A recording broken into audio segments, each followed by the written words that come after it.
NBA 2K20 tutorial number 1. How to make OP builds for yourself, and yes, OP builds, more than just one.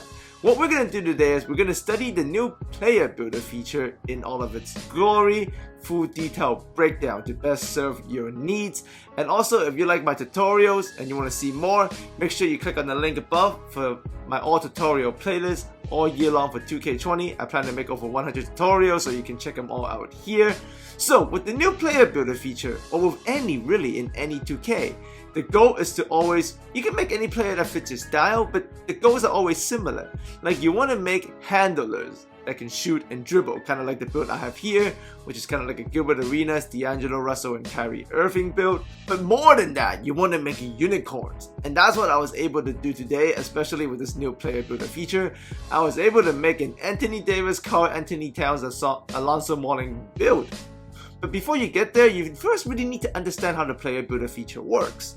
So this year, you have these pie charts that's going to break down your major skills, your finishing, your shooting, your playmaking, and defensive rebounding. But what's very unique about these pie charts is there's only 10 of them, so it's not as versatile as you think. You don't really control the scale of the charts, right? And there's only 10, and all 10 applies to every single position. So each position, all 5 of them, have the same 10 pie charts. Alright, so then the question or the game really becomes which pie chart is best to become OP for a specific position. Small forward, point guard, shooting guard, center, doesn't matter, but which pie chart which fits which position the best. So in this case, you can see I'm doing a defending, sharpshooting forward build, which is likely what most forwards should be like, or with the slashing ones, but I want to do shooting and defending here. And this initial one is a power forward with the defensive and shooting pie chart. Now this one is a small forward one with the defensive and shooting pie chart, and you can see comparing the two, stats are very similar, but with the smaller position just quicker and better handling, and the larger position worser at handling and a little bit slower. But interestingly enough, the finishing is very, very similar. So just by looking this alone, it seems like if you're trying to use the same pie chart and you don't know which position you want that pie chart skill breakdown to go, smaller always seems to be better, because you just don't gain more finishing by being bigger, and you lose way more handling and a little bit of shooting. So smaller seems to be the way you're leaning. But anyhow, after this you get to your physical profiles, and I feel like the best one you can probably choose is probably to up your agility whenever you need it, because although there's only 3 categories, you see agility, strength, and vertical, agility actually affects 2 attributes in speed and acceleration. So unless you need a lot of vert, I would say go with agility over strength, just because agility covers 2 bases. It's a more efficient use of your chart selection, because it just governs 2 attributes instead of just the 1. And none of us really know how big strength is going to be until we get the full game. So I would lean agility for now. I think that's the way to go. And as you change your weight, it's going to affect your interior defense and your lateral quickness and some of your physicals. So that's something to consider. Weight changes defensive stats and your physicals. And your wingspan, more important. Why? Because it doesn't change your physicals, but what it does is it changes your shooting, playmaking, defensive rebounding, and most importantly, it changes your takeover. So here I was at 88.5 inch for this position I was just testing out, and I got 3 takeovers. But with the same position, I decreased my wingspan to 87.6, which changed my attributes a bit, but it got me an extra takeover. Alright, so at the very end part, make sure you get that down. Make sure you check out the wingspans, not just for attributes, but what takeovers you get from them. Now, I was able to find 2 initial OP and unicorn builds at point guard and C. I would like to show you guys right now first the unicorn build I found at center, which is an Anthony Davis, Karl Anthony Towns, and an Alonzo Mourning hybrid. This just sounds OP. So the position you need for this build is gonna be center. Alright, you don't need the jersey number, but 51 looks nice. Now, the skill breakdown or the pie chart you're gonna need this one. The one that is half playmaking, half defensive rebounding, and then a quarter, and then very little finishing and shooting. Let's call this the rebounding defense playmaker chart. That's the one you want at center. Alright? Because if you look at it, this guy, if you just look at his finishing, they're all up there. You can finish close, and you got a little bit, you got standing dunk, so that's always good news. You got shooting. You only need to look at one thing here. You want to be a stretch big, so you need about like 60 3-pointer to be very consistent, along with badges and all that good stuff. 59, perfect. We can adjust that, right? But look at the defense and rebounding. They're all pretty up end. I mean, it's not high end 90s, but it's high end 80s and a low 90. That's pretty good defensive and rebounding, considering this guy also has a 60 free ball. Handling is also there, and if you look very closely, his post move is at 80 and his post fade is at 72. This means this guy can shoot mid, freeze, defend, and post up a little, finish with standing dunks, and finish with close shots. That's pretty OP. So for this pie chart where it's half playmaking and half defense, you want to apply this pie chart to the center position to make yourself the Anthony Davis build. Now, let me go into more details. Now for the physical profiles, you want to select this one, the one that I have circled here, which is mostly vertical, mostly agility, and very little strength. Like I said, agility covers 2 attributes. If you want to, you should invest in it mostly over the other ones. And vertical obviously is big because you're a center, so you're trying to rebound and contest shots. Vertical is going to be huge because you jump higher. Like I said, strength, we don't know really what it does. It's still relatively high at 69. And considering other positions people will be making, everybody feels like they will be downsizing because it seems like it's just more beneficial to be smaller. The fact that you have 69 strength being a center, that probably will get you through. But you're going to be pretty damn fast in the hedge, so that's good news. Now, the potential points, I have applied them here, and you can see this is what I have ended up doing. Obviously, you can't have everything. I've decided to jack up the close shot to 77 so I can finish, in the close range. I left standing dunk alone. I'll explain that later. But the shooting, I've obviously jacked it to the maximum. The goal was this whole thing was to create a shooting big man to best help the team and my teammates out. Because if you have a shooting big in Pro-Am or anything, my career, but let's say Pro-Am, the moment you have a shooting big center, a stretch 5, your point guard becomes better. Like, he just automatically becomes better. It doesn't matter if your point guard is a 2K leaguer like Bear the Beast or like BP, or if your point guard sucks like a regular guy. Just the fact that you have a shooting center, that point guard you play with becomes better. Now, does he go from like an F to a D-, or does he go from an A to an A+? That's up to the point guard, but the thing is, if you are shooting big, your whole team becomes better, and you have way more offense you can run. You can go 5-out, you can go pick and fade. So that's why the shooting is so big, and that's why you have seen me jacked it up to the maximum. That I gotta get the free ball as close to 60 as I can, and I've done that there. And I've also jacked up the rest just to get the shooting badges, right? Because 60 3-pointer is not consistent. It's consistent if I give it some badges, and also if my point guard has some very good badges, or my teammates. So I need the 10 shooting badges here. That's why I have jacked up the shooting to as much as possible onto his caps. And then the next thing you can see, the playmaking has also been jacked up. This is because no matter how much you jacked up the finishing, you don't get badges that way, because there's just more finishing attributes. But if you jack up playmaking, you end up getting 18 playmaking badges. It's more cost efficient to get badges. That's why you want to increase majority of the playmaking. And because you're doing so, it gets the post move up. And since I already jacked up the post fade for the shooting badges, see, now I have some post synergy, which means if my center sets a lot of pick and pops and he gets a switch, he can post a guy to death if it's an undersized player, especially if it's a wing or something, because he's got 80 post move and 72 post fade. Defense and rebounding obviously has been jacked up to the maximum. I mean, at the end of the day, this guy is supposed to stretch the floor, but he needs to be able to defend. He anchors the end of the defense. It's been jacked up to the max, and you can see he's got very good defensive ratings. Decent lateral quickness for a big man, excellent blocking, excellent offensive rebounding, excellent defensive rebounding, and pretty solid interior defense at 84. And moving on from this, obviously, the next step is to select the height. What you want is 6'10". I know that sounds a little bit short, but hear me out. If you jack him to 6'10", look at the speed and look at the acceleration, that means this guy's going to be a pretty decent hedge defender. Now look at the vertical. He's going to be up there with the rebounding because of his attributes already, but with his vertical at 68, that's another plus. Now look closely at his defense and rebounding attributes. check out that. Now, I know the interior defense went down, but we're still at 80, and we can fix that. But look at the perimeter defense. It's gone up by 9, which is huge. Just it's cost effective doing it this way. Like a little bit lost in height, but plus 9 in perimeter defense, plus 11 in lateral quickness. Please don't ask me why you want a big man to have lateral quickness, because he needs to play in the hedge. We just went from 46 to freaking 65. And the acceleration and speed has gone up just because we went to 610. Steal has also gone up by 8. Now this guy is a legit hedge defender. I mean, can he even switch a little?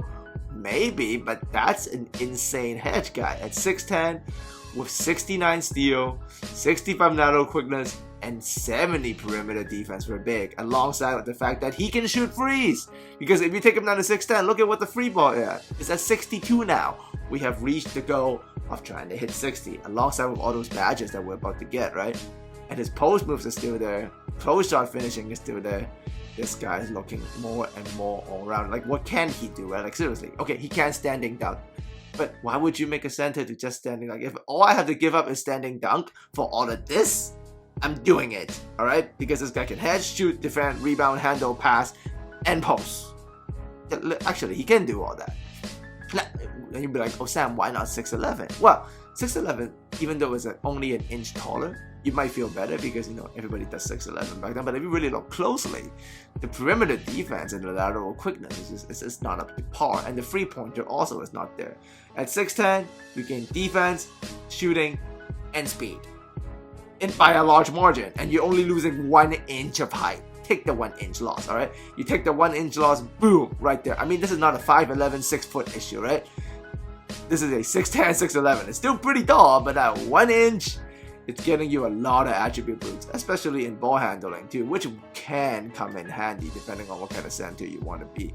With the handling this high at 6'10", at 60 handling for a center that can also shoot the free, you can literally be like the fulcrum of an entire offense. This is another playmaker. This is a legit playmaking defensive rebounder, and that's amazing. That can shoot free balls. Now for the weight, don't even hesitate. Jack it up to 280. You want full weight, and you will ask me why? Because all weight really does in this game is it changes your strength, and it either increases or decreases your interior defense and lateral quickness. If you jack up this center build that I have showed you to 280, you get +7 interior defense and -3 lateral quickness. He's still at 62 lateral quickness with the very high perimeter defense that we got on him because he's 6'10". At 87 interior defense, I'm going to be 280 all my life. Like, +7 interior defense. This makes up for the fact that going down from 6'11" to 6'10", we lost a lot of interior D, but the fact that now you're full weight, you gain it back. I mean, at 87, you take it. We're looking at an 87 interior defense with 90+ defensive rebounding and a 62 free ball. And post fades. Legit post fade. 79 post move, 72 post fade is legit. Like, I can fade with this guy. And then going into his wingspan, jack it to like 90.9, which is the final one I do suggest you. You do that, what happens is, yes, your free ball goes down, but it's still at 60. Remember, our threshold is 60. But now the block is at 89. So this guy is now, even though undersized, 6'10", relatively undersized. But everybody's going to be small on the court, right? 6'10", 89 shot block with 87 interior defense and a 60 free ball. And 78 post move and 72 post fade. That's a guy that can do everything for your big. And by the fact that he is a stretch big, your point guard, once again, like I told you earlier, automatically becomes better. And his takeover badges, nothing too great. And playmaking badges just sounds kind of funny. But he's got glass and rim protector. I mean, I'll take the rim protector. That's not the end of the world, right? Once you do all this, you can end up with this guy. And I made him early, I think, or built. But you're gonna end up with Anthony Davis, Karl Anthony Towns, and Alonzo Mourning. Tri-hybrid or whatever. This guy can literally shoot freeze, playmake, defend the rim, and rebound. He just can't standing dunk. I mean, unless you're obsessed with standing dunk or something, like, take it. This is the guy. Two-way playmaking, center, defensive, rebounder. Now, as some of you already know, Mike Wang, lead developer of 2K20, has came out and said that you can get to 96 relatively quickly. 1 day is possible if you win a lot. So I'm assuming we can all get to 96 super fast because that's what Mike Wang said. And if you get this guy to 96, those are his final attributes, as you can see there, with the 77 close shot and the mid-range. Once again, 3-pointer at 60. That's the end goal. You got the post fade. That's down, but it's still pretty high. You get the postman with 78, but look at his defense, rebounding is all there, and look at all his badges, look at his physicals. This guy's fast, he can hedge, he can do absolutely everything you need from a big man, and just by standing around, he's helping. So this build also probably, like, if you're a very skilled player, it's gonna be nasty, but like even if you're a low skilled player, you're still helping out your team just by using this build, because you can do everything just by standing around. You're helping. The badges, since we don't have the full game, obviously we don't know exactly how they really interact, but this is what I would probably envision doing.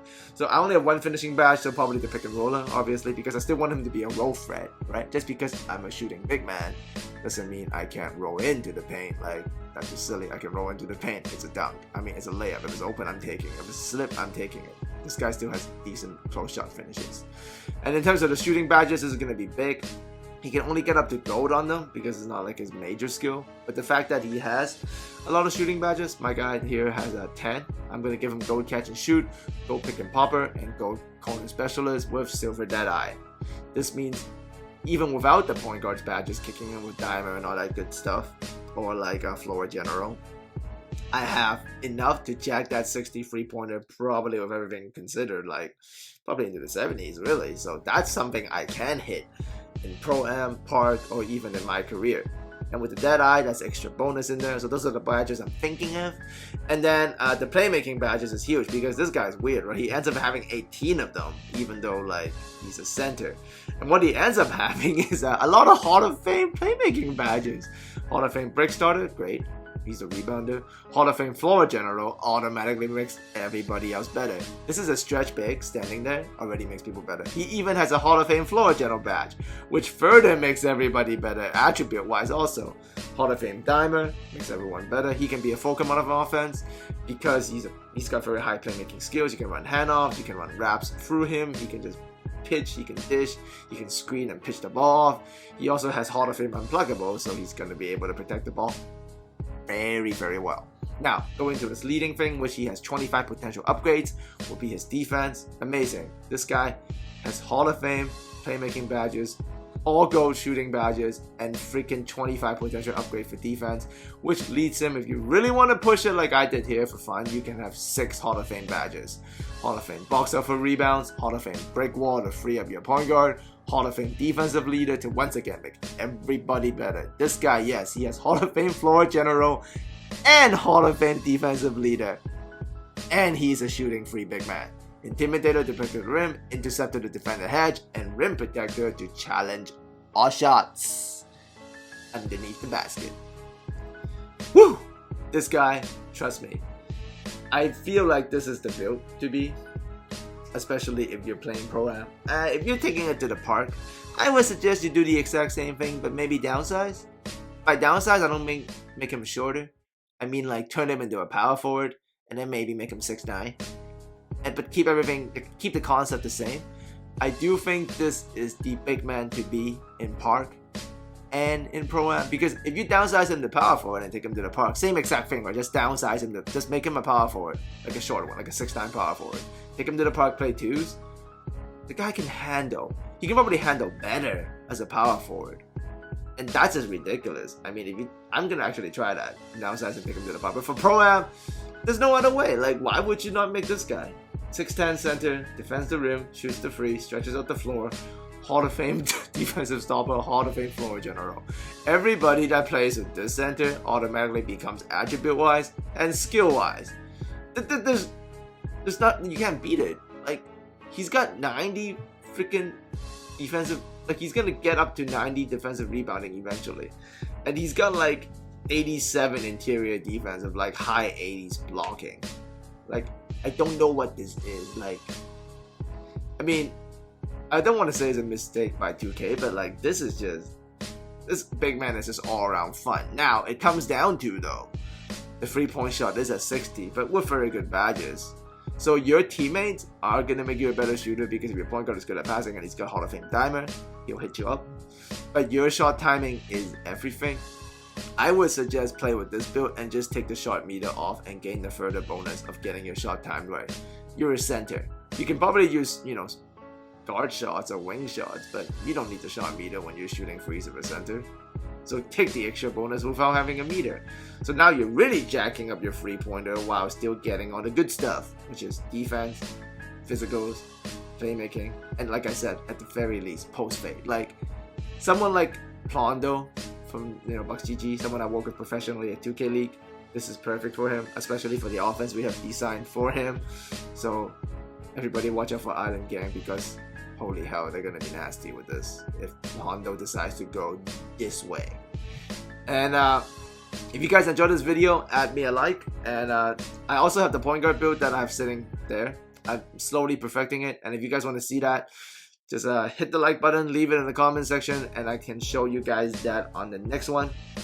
But definitely with the way player builder is, I do believe this two-way playmaking, defensive rebounding, free ball shooting menace of a center is the OP build of the game at this stage of the game.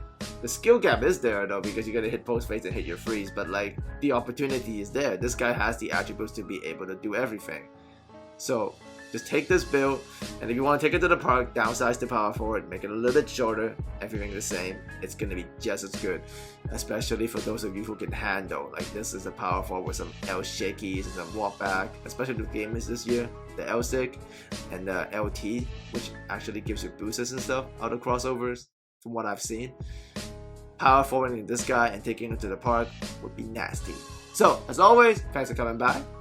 If you enjoyed the content, just let me know, and I will see all of you very soon once again because 2K20 is back and I am back for good. Very excited, and shout out to Bucks GG as always. And yep, I'll see all of you guys next time.